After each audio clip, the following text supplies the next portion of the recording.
Hello friends, welcome to my channel. In this video I am going to solve this. The set M of all n cross n matrices with integers as their elements is a ring under addition and multiplication of matrices. मतलब एक set है n cross n matrix का with integer entries. क्या वो ring बनाएगा under standard operation addition and multiplication? तो ये एक जनरलाइज कंडीशन में हमसे एक क्वेश्चन पूछा गया है n क्रॉस n मैट्रिक्स के लिए.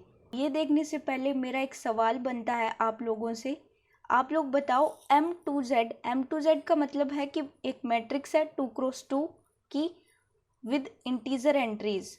इस तरीके से हम लोग लिख सकते हैं ABCD. अब ये ABCD इक्वल भी हो सकते हैं, मतलब B is equals to C हो सकता है. ये एक जनरलाइजेशन है कि डिफरेंट एलिमेंट तो होंगे ही लेकिन इक्वल भी हो सकते हैं. और यहाँ पर ABCD belongs to Z ring बनाएगा. अगर 2 क्रॉस 2 रिंग बनाएगा तो इसी तरीके से 3 क्रॉस 3 भी तो रिंग बनाएगा, 4 क्रॉस 4 भी रिंग बनाएगा. तो अगर 2 क्रॉस 2 रिंग बनाता है तो हम लोग कह पाएंगे कि n क्रॉस n ऑर्डर की मैट्रिक्स भी रिंग बनाएगी, राइट. तो अभी हम लोग चेक करेंगे 2 क्रॉस 2 मैट्रिक्स के लिए क्या 2 क्रॉस 2 मैट्रिक्स रिंग बनाएगी with respect to standard operation addition and multiplication. आइए देखें. स्टार्ट करते हैं एडिटिव प्रॉपर्टीज से. First, closure. For every A एक मैट्रिक्स है 2 क्रॉस 2 ऑर्डर की, बी भी एक मैट्रिक्स है 2 क्रॉस 2 ऑर्डर की, belongs to matrix of order 2 cross 2 with integer entries. आप इस तरीके से बोल सकते हो M is a matrix of order 2 cross 2 with integer entries, right. ए हमारी कुछ इस तरीके की मैट्रिक्स है A1 B1 C1 D1 2 cross 2 और B कुछ इस तरीके की मैट्रिक्स है A2 B2 C2 D2, right. Where A1 B1 C1 D1 A2 B2 C2 D2 सब इंटीजर को बिलोंग कर रहे हैं, राइट. तो दो मैट्रिक्स जिनमें इंटीजर एंट्रीज है, इस तरीके से आप लोग देख सकते हो. दो मैट्रिक्स है और इनमें इंटीजर एंट्रीज है. अगर हम इनका सम कर दें दोनों मैट्रिक्स का तो इनके सम में भी तो इंटीजर एंट्रीज ही तो आएंगी. मतलब दो को इंटीजर नंबर लीजिए आप 3 और 5 को ऐड करो तो 8 मिलेगा. तो 8 भी तो एक इंटीजर नंबर है. कहने का मतलब है कि अगर A और B दोनों का सम हम करें और उनमें भी हमारे पास एक मैट्रिक्स बनेगी. ऑब्वियस बात है, जैसे मैंने किया. हम लोग कैसे सम करते हैं? फर्स्ट एंट्रीज का फर्स्ट एंट्रीज से सम, सेकंड एंट्री का सेकंड एंट्री से, फर्स्ट एंट्री का फर्स्ट एंट्री से सम, सेकंड एंट्री का सेकंड एंट्री से, थर्ड का थर्ड से, फोर्थ का फोर्थ से. इस तरीके से A1 plus A2 B1 plus B2 C1 plus C2 D1 plus D2. तो A1 एक इंटीजर है, A2 एक इंटीजर है, तो ऑब्वियस बात है ना, इन दोनों का सम भी तो एक इंटीजर होगा. इवन हम लोग कह सकते हैं कि इन दोनों का सब्सट्रैक्शन भी इंटीजर ही होगा कि 5 ले लीजिए 3 ले लीजिए, सब्सट्रैक्शन करिए तो 2 भी तो एक इंटीजर नंबर है. तो दो इंटीजर का सम भी इंटीजर नंबर होता है, दो इंटीजर का सब्सट्रैक्शन भी इंटीजर नंबर होता है. A M2Z में आ रहा है, B भी M2Z में आ रहा है और इनका एडिशन भी M2Z में आ रहा है. That means closure satisfied. Second, associativity. 3 matrix लीजिए A B C M2 cross 2 order की मैट्रिक्स है. देखो इस तरीके की 3 मैट्रिक्स है. A मैट्रिक्स है हमारी A1 B1 C1 D1, B matrix है A2 B2 C2 D2 and C matrix है A3 B3 C3 D3. तो अगर ये वाली कंडीशन सेटिस्फाई हो जाती है तो एसोसिएटिविटी सेटिस्फाइड हो जाएगी. तो ये आप लोग करिएगा. थर्ड है एडिटिव आइडेंटिटी.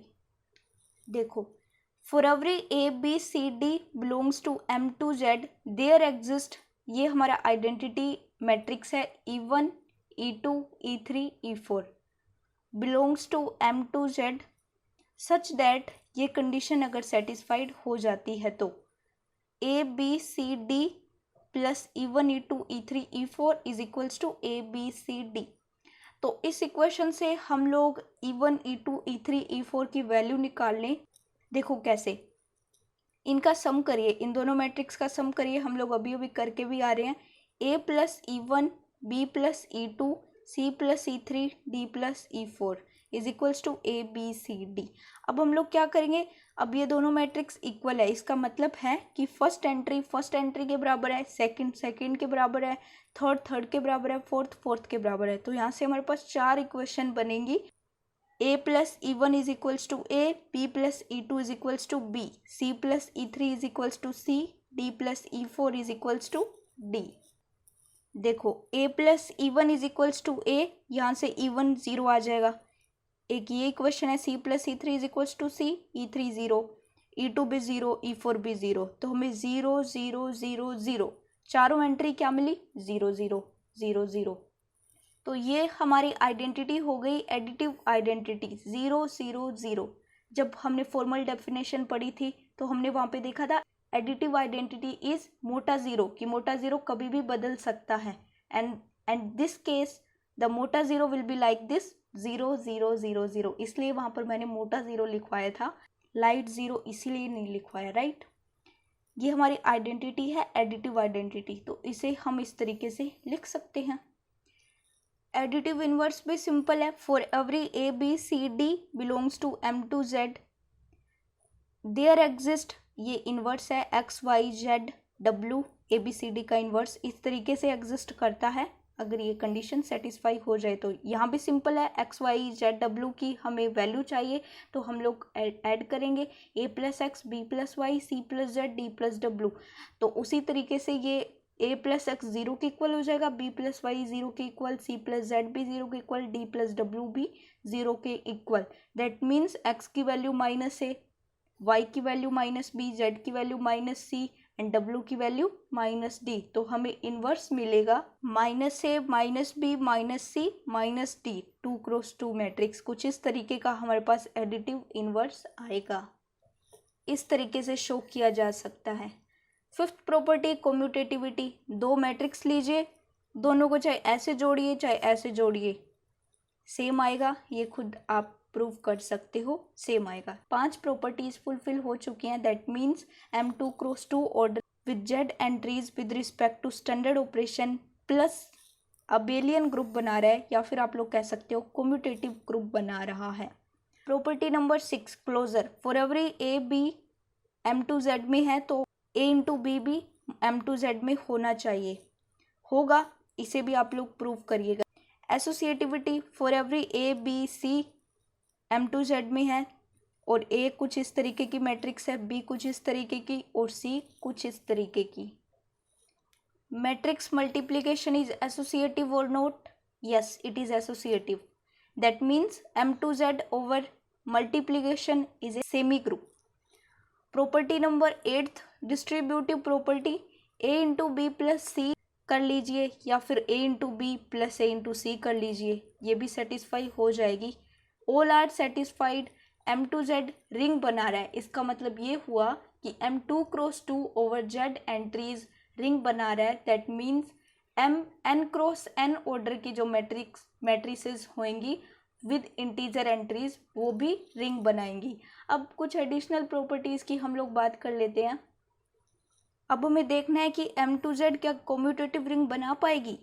आइए देखें। For every A B belongs to M2Z, और हम चाहते हैं कि A B is equals to B A hold करे, लेकिन ये तो जनरली होल्ड नहीं करता मैट्रिक्स में। आपने पढ़ा होगा मैट्रिक्स की प्रॉपर्टीज में कि matrix are generally not commutative. That means M2Z commutative ring नहीं बना पाएगी, जनरली होल्ड नहीं करता। कुछ पर्टिकुलर मैट्रिक्स हैं जो होल्ड कर जाए, A B is equals to B A वाली कंडीशन को होल्ड कर जाए, लेकिन जनरली होल्ड नहीं करता। एग्जाम्पल आप लोग देख सकते हो 1 0 2 3 2 3 1 0, ये 2 मैट्रिक्स ली मैंने, आंसर आ रहा है 2 3 7 6। लेकिन जब इसको उल्टा करते मतलब 2 3 1 0 पहले लिखते हैं और 1 0 2 3 बाद में, तो इसका मल्टीप्लिकेशन करेंगे तो 8 9 1 0 होगा। 1 को 2 से मल्टीप्लाई करिए 2, 0 इंटू 1 0, 2 प्लस 0 2। 1 को 3 से मल्टीप्लाई करिए 3, 0 इंटू 0 0, 3 प्लस 0 3, 2 इंटू 2 4 4 और 3 इंटू 1 3, 4 और 3 7, 2 इंटू 3 6, 3 इंटू 0 0, 6 प्लस 0 6। इसी तरीके से ये होगा। तो ये कहाँ कम्यूटेट कर रहा है, कहाँ इक्वल आ रहा है, तो ये इक्वल नहीं आएगा। लेकिन आप लोग ये एग्जांपल देख सकते हो कि 1001 1023 ये इसके इक्वल है और ये इसके इक्वल है, तो यहाँ पर कम्यूटेटिविटी होल्ड हो रही है लेकिन यहाँ पे नहीं हो रही, इसलिए मैंने कहा कि matrix are generally not commutative over multiplication. अच्छा, M2Z यूनिटी बना पाएगी, ये भी देखते हैं। For every A B C D M2Z को बिलोंग करता है, देयर एग्जिस्ट, ये मल्टीप्लिकेटिव आइडेंटिटी भी M2Z में है सच दैट ये हो जाए होल्ड। मल्टीप्लाई कर दीजिए, कर दिया मैंने मल्टीप्लाई, अभी मैं पीछे बताया मैंने मल्टीप्लाई, तो आप सिमिलर कर सकते हो। AE1 plus BE3, AE2 plus BE4, CE1 plus DE3, CE2 plus DE4 is equals to ABCD। उसी तरीके से फिर 4 इक्वेशन बनेगी। AE1 plus BE3 is equals to A, CE1 plus DE3 is equals to C। इन दोनों equation से हम क्या करेंगे, E1 और E3 की वैल्यू फाइंड आउट कर लेंगे, बिकॉज ऑफ 2 इक्वेशन है और 2 अननोन है, E1 एंड E3। कुछ इस तरीके से AE1 plus BE3 is equals to A into E1 minus 1 is equals to minus BE3। मैंने इस इक्वेशन से ये इक्वेशन बनाई। एक बार ये ब्लू कलर को भूलिए आप लोग, सीधा यहाँ जंप करिए। ये दूसरी इक्वेशन मैंने ली, CE1 plus DE3 is equals to C। यहाँ पर मैं E1 माइनस 1 की ये वैल्यू पुट कर देती हूँ, तो मैंने पुट कर दी। प्रीवियस वीडियो में भी मैंने एक ऐसा क्वेश्चन लिया था, तो फटाफट देख लो, अभी समझ आ गया होगा। E3 हमारे पास 0 आ गया, राइट। E3 0 आया, इसलिए मैंने यहाँ पर E3 की वैल्यू पुट कर दी, जिससे मेरे पास E1 1 आया। सिमिलरली ये भी हो जाएगा, करवाने की ज़रूरत नहीं है। E1 मुझे मिला 1, E2 0, E3 0, E4 1, तो 1 0 1 1 0 0 1 मल्टीप्लिकेटिव आइडेंटिटी मुझे मिल गई। और M2Z में ये एग्जिस्ट भी कर रही है, because 0 is integer, 1 is also integer, right. Exist भी कर रही है, मल्टीप्लिकेटिव आइडेंटिटी मुझे मिल गई, दैट मीन्स M2Z के पास यूनिटी है, राइट। तो M2Z is a non commutative ring with unity. Okay, अब हमें देखना है कि M2Z के पास यूनिट एलिमेंट्स मिलेंगे, तो वो हमें देखना है। बिकॉज ऑफ यूनिटी एग्जिस्ट कर रही है, it means multiplicative identity exist कर रही है, तो अब हम चेक करेंगे कि मल्टीप्लिकेटिव इनवर्स भी एग्जिस्ट कर रहा है या नहीं। अच्छा, एक बात मैंने बताई थी कि जब भी हम यूनिट चेक करते हैं तो उसके लिए कम्यूटेटिव रिंग विद यूनिटी होना चाहिए, लेकिन कम्यूटेटिव रिंग यहाँ पर जनरली होल्ड नहीं कर रही, लेकिन कुछ पर्टिकुलर मैट्रिक्स में होल्ड कर रही है, और जो पर्टिकुलर मैट्रिक्स है ना, वही मल्टीप्लिकेटिव इनवर्स में काम आएगी। इसलिए मल्टीप्लिकेटिव इनवर्स में यूनिट एलिमेंट मल्टीप्लिकेटिव इनवर्स भी एग्जिस्ट करेगा और यूनिट एलिमेंट भी मिलेंगे, क्योंकि जनरली होल्ड नहीं कर रही। लेकिन इसका मतलब ये थोड़ी ना है कि कभी भी होल्ड नहीं करती, कुछ ऐसी मैट्रिक्स हैं जो होल्ड करती है। AB is equals to BA। For every A, B, C, D belongs to M2Z, there exist A, B, C, D का ये इन्वर्स है X, Y, Z, W। Basically हमें X, Y, Z, W की value चाहिए such that A, B, C, D, X, Y, Z, W फिर से मैं multiply करूँगी ताकि मुझे इन्वर्स मिल जाए, और फिर वहाँ पर कुछ पर्टिकुलर पॉइंट्स होंगे तभी इन्वर्स मिल पाएगा, क्योंकि हमारे पास रेस्ट्रिक्शन लगा है। हमारे पास एंट्रीज है वो रियल नंबर ना होके इंटीजर्स है, इसलिए कुछ रेस्ट्रिक्शंस है, उन पर हम बाद में बात करेंगे। एक बार हम जनरल इन्वर्स फाइंड आउट कर लेते हैं। तो वैसे ही है X, Y, Z, W की वैल्यू हम लोग जैसे अभी E1, E2, E3, E4 की वैल्यू निकाल के लाए हैं, वैसे ही करेंगे। AX plus BZ is equals to 1, CX plus DZ is equals to 0। इस इक्वेशन से x की वैल्यू निकालो और इस इक्वेशन में पुट कर दो, जिससे मुझे z की वैल्यू मिल जाएगी, और फिर z की वैल्यू वापस इसमें पुट करो तो मुझे x की वैल्यू मिल जाएगी। x की वैल्यू मिल गई, z की वैल्यू मिल गई। अब ये 2 इक्वेशन बची है। AY plus BW is equals to 0। यहाँ से मैंने y की वैल्यू निकाली और यहाँ पर पुट कर दी, y की वैल्यू यहाँ पुट कर दी, जिससे मुझे w की वैल्यू मिल गई। फिर w से मैंने यहाँ पर w की वैल्यू पुट करी, तो जिससे मुझे y की वैल्यू मिल गई। तो x, y, z, w चारों एंट्रीज मिल गई मुझे। तो इसका मतलब है एक जनरलाइज्ड इन्वर्स मिल गया, और ये कुछ इस तरीके का दिखता है। D upon AD minus BC first entry, B upon BC minus AD, C upon BC minus AD, A upon AD minus BC, और ये है मल्टीप्लिकेटिव इन्वर्स। यहाँ पर अब कुछ रेस्ट्रिक्शंस लगेंगे, A B C D क्या नहीं हो सकता, नीचे 0 नहीं बन सकता क्योंकि अनडिफाइन हो जाएगा, 0/0 फॉर्म नहीं बन सकती, 1/2 1/3 ये एंट्रीज नहीं बन सकती बिकॉज ऑफ ये रेशनल नंबर को बिलोंग करती है। तो एंट्रीज सिर्फ इंटीजर होनी चाहिए। यहाँ पर आप लोग लिख सकते हो बिलोंग्स टू इंटीजर होना चाहिए। अगर ये नहीं होता तो वो पॉइंट्स नहीं होंगे या फिर वो मैट्रिक्स इन्वर्स नहीं दे पाएंगी।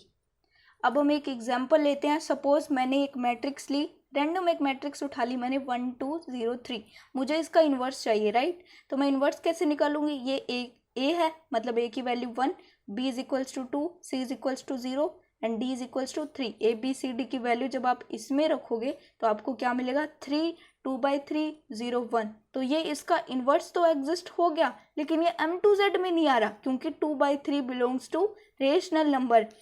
एटलीस्ट एक रेशनल नंबर में मिल जाता है तो वो m2z में बिलोंग नहीं करेगा। हालांकि 3 0 और 1, 3 0 और 1 z में है, लेकिन 2/3 ना होने के कारण ये इन्वर्स एग्जिस्ट नहीं करेगा। इसका मतलब ये मैट्रिक्स का इन्वर्स नहीं मिलेगा, इसका मतलब ये मैट्रिक्स यूनिट एलिमेंट नहीं बन सकती। अब ये थोड़ा लॉजिकली सोचना पड़ेगा कि कौन ऐसी मैट्रिक्स हो सकती हैं जिनका इन्वर्स एग्जिस्ट कर भी जाए और वो m2z में भी बिलोंग कर जाए। तो ऐसा कुछ बनाने के लिए आपको करना क्या है, आपको दो मैट्रिक्स का मल्टीप्लिकेशन किसके इक्वल दिखाना है, 1 0 0 1 इसके इक्वल दिखाना है। तो थोड़ा सा सोचो कि इनको 0 ही बना के कोई ऐसी मैट्रिक्स लेते हैं। तो मैंने 1 0 0 1 ही ले लिया, मैंने आइडेंटिटी मैट्रिक्स ही ले ली और इसका इन्वर्स भी मुझे 1 0 0 1 मिलेगा। और 1 0 0 1 इंटू 1 0 0 1 मुझे क्या देगा, 1 0 0 1। तो 1 0 0 1 का इन्वर्स भी एग्जिस्ट कर रहा है और सारी एंट्रीज जेड में भी हैं। दैट मीन्स 1 0 0 1 एक मल्टीप्लिकेटिव आइडेंटिटी है और सेल्फ इन्वर्टिबल है। 1 0 0 1 सेल्फ इन्वर्टिबल है, इसलिए ये एक यूनिट एलिमेंट बन जाएगा। सेल्फ इन्वर्टिबल होना ज़रूरी नहीं है, लेकिन ये एक स्पेशलिटी दिखा रहा है अपनी। तो अब हम ये सब देखते हुए अब हम एक मैट्रिक्स लेंगे -1 0 0 -1।